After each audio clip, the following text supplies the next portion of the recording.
10 years old, and I held my mother's gun to my head, and I wanted to blow my brains out all over her wall.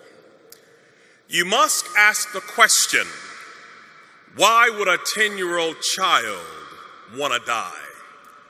10 is a time to dream of being an astronaut, of being a soccer star, a football player, a preacher, a pastor, a doctor. But for me, life was so horrific, with so much vitriol and pain, I wanted to die.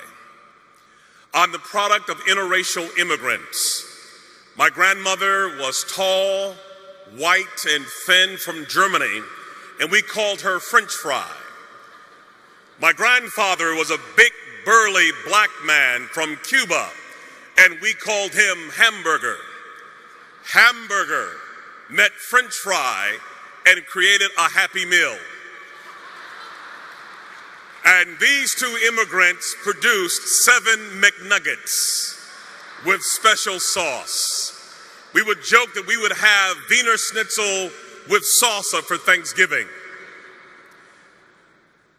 My grandfather had to hide the fact in the 1940s in America that he was married to a Caucasian woman.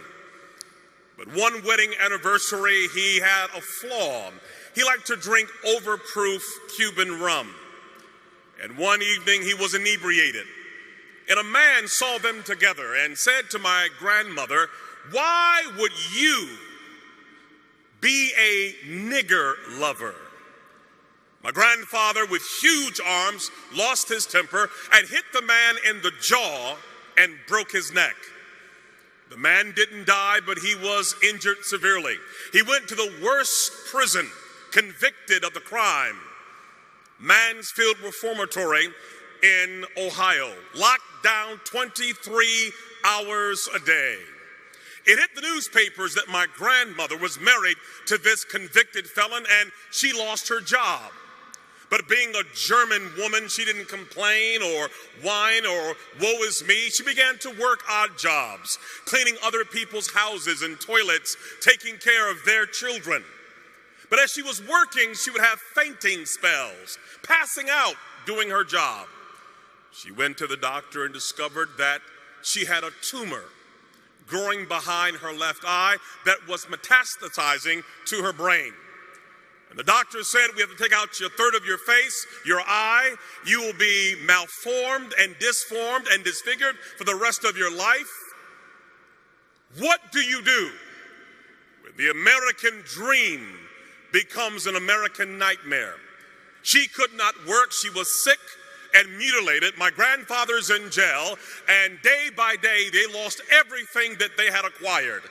They lost their house, they lost their car, they lost their furniture, they lost their dignity, they lost their self-esteem, and they were living in the streets like animals.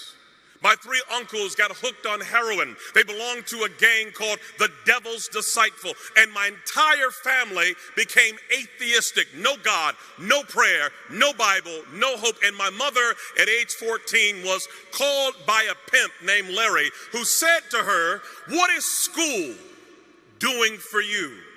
You are sitting on a gold mine." She said, "Where?" He said, "You're sitting on it."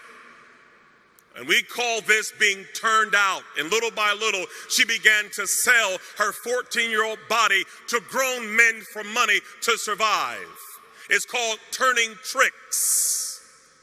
And at age 16, she got pregnant. We call it having a trick baby.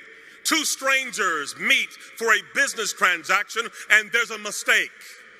The pimp said, "You can't make any money having a baby in the oven. We have got to kill this baby." They kicked her in the stomach. They fed her alcohol. They gave her drugs. They took a hanger and stabbed the baby over and over again. But the baby would not die. The baby was born 2 months premature with no pancreas, a learning disability, a bladder too small, unable to function, a severe stutterer. We call it a trick baby. Nobody wants the baby. No hope, no future. Kill it was the word. That baby was me. I'm the lowest of the low. I come from the guttermost. I come from a hellish condition. And so when I would go to school, I couldn't talk. I stuttered so severely from the trauma. My mother had a madam who hated men. Her name was Dolores, and she was a sadist. And when she would watch me, she would take a broomstick and stick it in a place where no boy should have any object in his body. And when you are tortured like that, you learn 4 things. Don't talk, don't trust, don't feel, and pretend nothing is happening. And by age 10, I had had enough. I wanted to die. And in my school, they put me in a boiler room with other kids who were dysfunctional like me, where we would finger paint all day long. And yet there was a teacher, thank God for her, who had a Gideon Bible. And she came to my school and she saw kids like me as her mission field. And she would give me this Gideon Bible and read to me stories of dysfunctional characters who God used. She would say to me, Ronaldo, God uses greatly those who have been wounded very deeply. He will turn your pain into power, your wounds into wisdom. She had me read the story of Moses, who was also a stutterer. I began to understand that God did love a trick baby. Even as low as I was, there was hope for me and possibility. And when a child begins to understand the love of God and the power of his word and the possibilities, it changes everything. How can a young man keep his way clean? By taking heed according to your word. Your word have I hid in my heart that I may not sin against thee. I began to memorize the Bible, that Gideon Bible, reading 2,000 scriptures. And when you put that kind of word in a life, something begins to happen. My stuttering went away. I stopped wetting the bed. I stood tall. I became valedictorian, became a pastor, and preached until everybody in my family got saved. Why? Because somebody placed the Gideon Bible in a woman's hand that changed a life forever. Yes, I was born a trick baby, but the trick was on the devil because of you and the power of the word of God.